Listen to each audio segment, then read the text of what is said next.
Everyone, welcome back to my YouTube channel and ये है part 4 of economics hand written notes for complete economics syllabus. अगर आप किसी भी एग्जामिनेशन की तैयारी कर रहे हैं जैसे DT+P, TGT, SST और you are preparing for BPSC, UPSC, SSC, CGL for any examination जिसके अंदर आपका इकोनॉमिक्स सिलेबस है, then you can definitely prefer this video कि मैंने ऑलरेडी 3 पार्ट अपलोड कर दी है।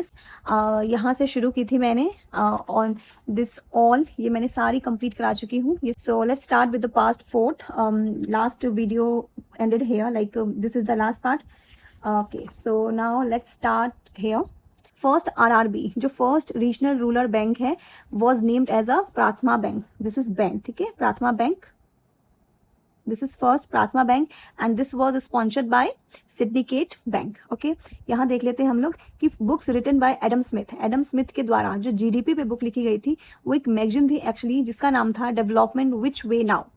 Okay, now we have who is the father of macroeconomics. So who is the father of macroeconomics? John Keynes. और इनकी जो first book थी जो बहुत पॉपुलर हुई थी वो इन्होंने लिखी थी 1936 में, the general theory of employment, interest and money. This book is very important और आप किसी ना किसी एग्जाम में इस बुक का नाम जरूर देखेंगे. देन 2 और सेक्टर ऐड हो गए हैं प्राइमरी, सेकेंडरी और टर्शियरी सेक्टर के अलावा. वो है quaternary sector and quinary sector. Quaternary sector is actually related to the knowledge sector जैसे education, research and development.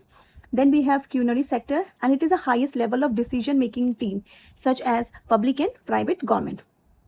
Now we have an inquiry into the wealth of nation was a book written by Adam Smith. It is the most popular book of Adam Smith. Okay, and it was written in 1776. इस book के अंदर ही इन्होंने invisible hand की बात की थी and this invisible hand talks about animal spirit. And he also talk about the laissez-faire, and laissez-faire is a French word which means non-interference. Policy of perestroika, which means restructuring, and glasnost which means openness is brought by USSR. Then we have mixed economy which India's follow. India is a mixed economy. So actually this was first introduced in France 1944. USA के अंदर सबसे पहले census हुआ था जिसको हम लोग consensus बोलते हैं. और ये 3 तरह का जो बहुत ज़्यादा फेमस है वो है Washington consensus, Beijing consensus and Santiago consensus. के अंदर जो सबसे पहला नेशनल इनकम जो एस्टिमेशन होता है वो प्रिपेयर किया गया था 1929 to 1932 by Simon Kuznets. And इस इन्वेंशन के लिए, इस चीज़ के लिए, नेशनल इनकम प्रिपेयर करने के लिए इनको नोबेल प्राइज भी दिया गया था. Important topic HDI, Human Development Index by UNDP, United Nations Development Program. It started in 1990 and by Mahbub ul Haq and Inge Kaul. It actually takes 3 parameters: health, education and standard of living, and it's point the countries between 0 and 1, and this is called as goal post. Then we have World Happiness Report. World Happiness Report किसके द्वारा publish किया जाता है? Published by United Nations Organization Sustainable Development Solution Network. Now we have a Indian economy की जो शुरुआत हुई थी वो कहाँ से हुई थी? तो जो first blueprint of the Indian planning was actually done by the M.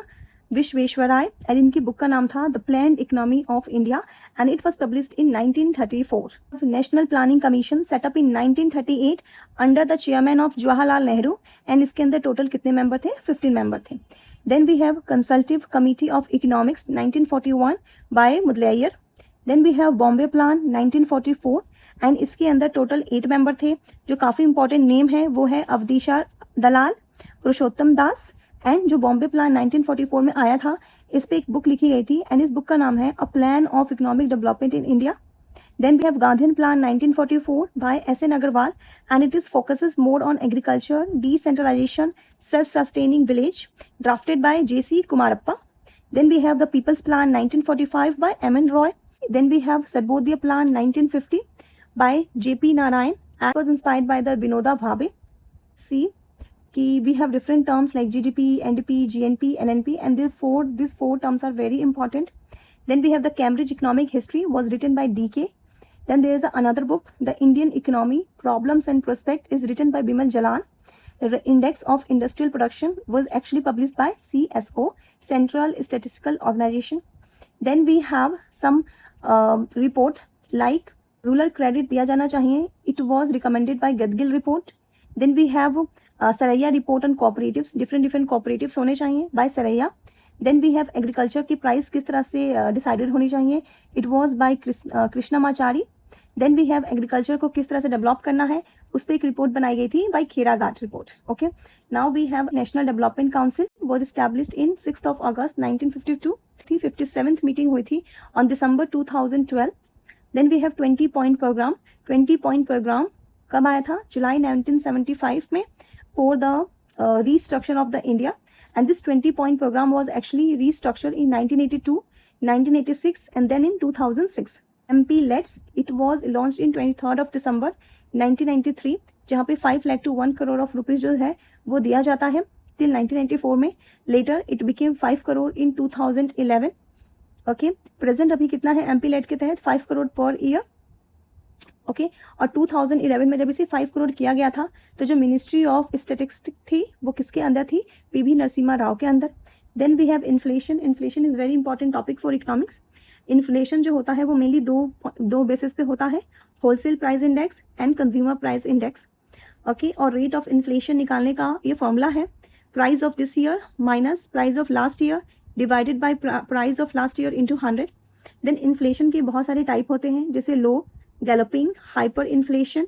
लो के अंदर जो इन्फ्लेशन होता है वो बहुत धीरे धीरे धीरे धीरे बढ़ता है, जिसकी वजह से इसे हम लोग क्रीपिंग इन्फ्लेशन भी बोलते हैं। Then we have galloping inflation. इसके तहत जो इन्फ्लेशन है वो बहुत तेजी से बढ़ता है, वेरी हाई होता है। And in hyper inflation it is very high and the price changes to a great extent overnight. Then we have bottleneck inflation. Bottleneck inflation happens जब सप्लाई, कोई भी चीज़ की सप्लाई कम हो जाती है बट डिमांड सेम रहता है, सो डिमांड को पूरा करने के लिए उसकी प्राइस को इंक्रीज कर दिया जाता है। Then we have inflationary gap. Inflationary gap is due to the fiscal deficit and deflationary gap happens due to the fiscal output, so you should remember this. Then we have inflation की जो tax होती है इसको बोलते हैं seigniorage. Okay, then we have Philip curve. Philip curve, you know, it shows the relation between inflation and unemployment, and it is inversely proportion.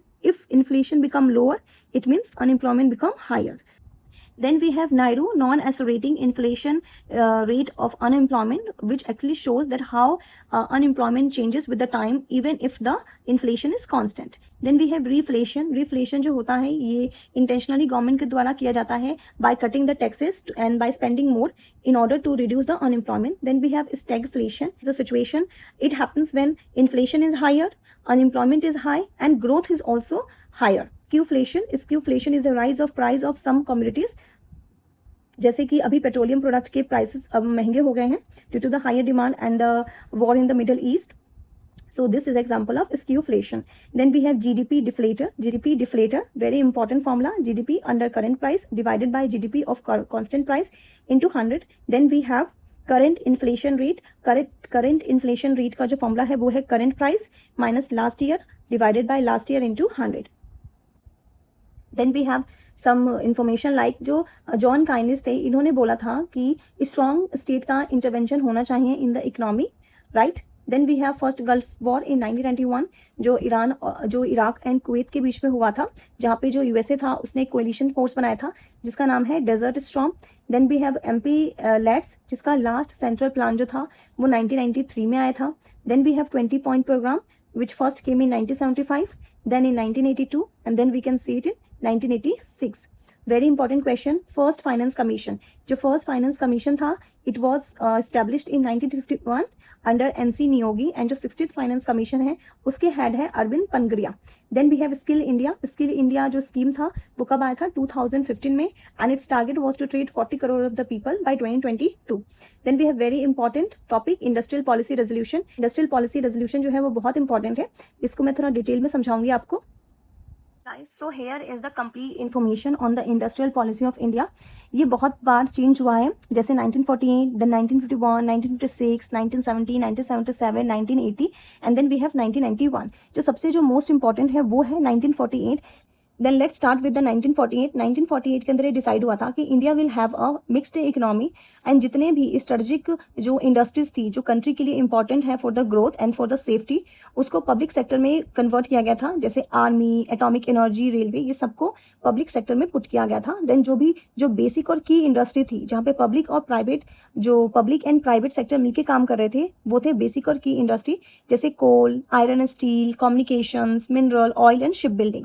Then और इसके अलावा जो भी इम्पोर्टेंट जो सेक्टर्स थे उनको प्राइवेट सेक्टर के अंदर पुट कर दिया गया था. Then we have some other industries also जो कि काफी इंपॉर्टेंट है. Then we have 1956 economic constitution of India कहा जाता है. इसको बाइबल ऑफ स्टेट कैपिटलिज्म भी कहा जाता है. इसके अंदर इंडस्ट्रीज को 3 शेड्यूल में कन्वर्ट किया गया था. Schedule A, B and C. Schedule A के अंदर जितने भी पब्लिक सेक्टर के इंडस्ट्रीज थे उनको पुट किया गया था और इसके अंदर टोटल 17 को 4 में कन्वर्ट कर दिया गया था और ये सारी मोनोपोली थी, गवर्नमेंट के अंदर थी completely. Then we have schedule B जो पब्लिक और प्राइवेट सेक्टर इंडस्ट्रीज थी.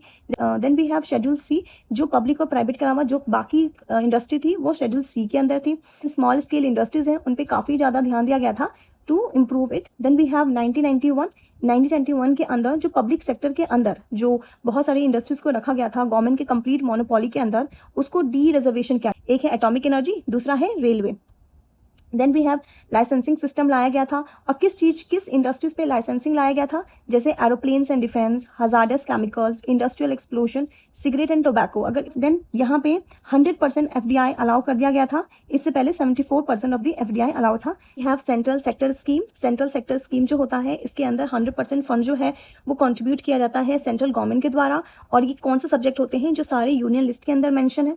Then we have centrally sponsored scheme. Centrally sponsored scheme के अंदर सेंट्रल एंड स्टेट गवर्नमेंट है वो दोनों ही मिलकर फंड करती हैं. कुछ कोर स्कीम्स है उसके अंदर जो स्टेट लिस्ट मेंशन है, साथ में जो 8 नॉर्थ ईस्ट इंडिया के हमारे स्टेट है, साथ में जो 3 हिमालय स्टेट है, वहां के अंदर 90:10 का कंट्रीब्यूशन होगा. 90% स्टेट एंड 10% गवर्नमेंट की तरफ, स्टेट गवर्नमेंट की तरफ से होगा.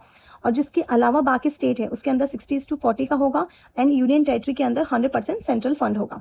इसके अलावा सरकार के बाद ऑप्शंस है, जैसे अगर 8 नॉर्थ ईस्ट स्टेट है और जो 3 हिमालय स्टेट के अंदर है, अगर वो कोर स्कीम नहीं है तो उसके अंदर 80-20% कंट्रीब्यूशन होगा फंड का, और अदर स्टेट के अंदर 50-50 एंड यूनियन टेरिटरी के अंदर 100%. Then we have NITI Aayog. NITI वो 3 स्पेशलाइज्ड विंग है. फर्स्ट है research, second is consultancy and third is team India. Then we have world development bank. World development bank के अंदर जो है कितने मेंबर है, 189 मेंबर है. एंड ये किसके द्वारा पब्लिश किया जाता है, वर्ल्ड बैंक के द्वारा since 1978. Then we have Washington consensus. अभी मैंने आपको बताया था 3 तरह के कंसेंसस थे. जो फर्स्ट सेंसस कराया गया था ये वॉशिंगटन के द्वारा ही कराया गया था इन 1790. Then we have OECD. OECD was actually founded in 1961, but before it was called as a OEC 1948 and quartered is in Paris. And अभी इसके अंदर कितने परमानेंट मेंबर है, 38 परमानेंट मेंबर है. Then we have FEMA. FEMA act 1999 में आया था, but earlier it was called as a FERA 1973. होता है वो हमेशा चेंज होता रहता है. जो इसका फर्स्ट जनरेशन था वो था 1991 to 2000. Second generation was in 2001 to 2002 and third generation was in 2002 to 2007. Then we have here disinflation. What is disinflation? When the price of a good falls is called as a disinflation. Then what is deflation? And deflation is called when the gradual prices falls. And ये किस चीज का बताता है कि क्या होने वाला है कंट्री में, recession. Then we have inflation. मैंने बताया था दो चीजों पे इसे इन्फ्लेशन को मेजर किया जाता है, wholesale price index and then we have CPI consumer price index. यहाँ पे हमारे पास FCI है, food corporation of India. It was established in 1965 with headquarter New Delhi and इसके अभी चेयरमैन है Ashutosh Agnihotri. Please update according to your examinations. And इधर मैंने आपको बता दिया है टाइप ऑफ इन्फ्लेशन, जैसे creeping, galloping, hyper inflation, bottleneck inflation and core inflation. So please read them properly. Inflationary gap, the spending by the government is more which causes fiscal deficit, which causes increase in production and increase in cost. Then we have deflationary gap, where the spending by the government is less, which creates fiscal surplus, causes economic slow and the output gap. Then we have Milton Friedman and Edmund Flap. इन्होंने जो Philip को था उसको challenge किया था, किसने, Milton Friedman ने and Edmund Phelps ने. Then I have already talk about NAIRU, non accelerating inflationary rate of unemployment. Okay, then we have reflation. Reflation is actually deliberately caused by the government to reduce the unemployment. Then which was the first country to bring inflationary targeting? In 1989, it is New Zealand. Then I have already talked about the Indian Economic Problem and Prospect is a book written by Biman Jalan. What is double dip recession? Double dip recession happens when there is a recession. Then economic recovers and then again we see a recession. This is called as double dip recession. And जो आगे के topic है, we'll do in the next part. बहुत important topics है guys, please see it. See okay, very important topics is coming. See I am going to explain everything, कुछ नहीं छूटने वाला गाइस, नथिंग. सो प्लीज़ इसके पहले के जितने भी पार्ट्स हैं आप वो सब देखें, रिवीजन करें। Okay, so thank you so much, bye.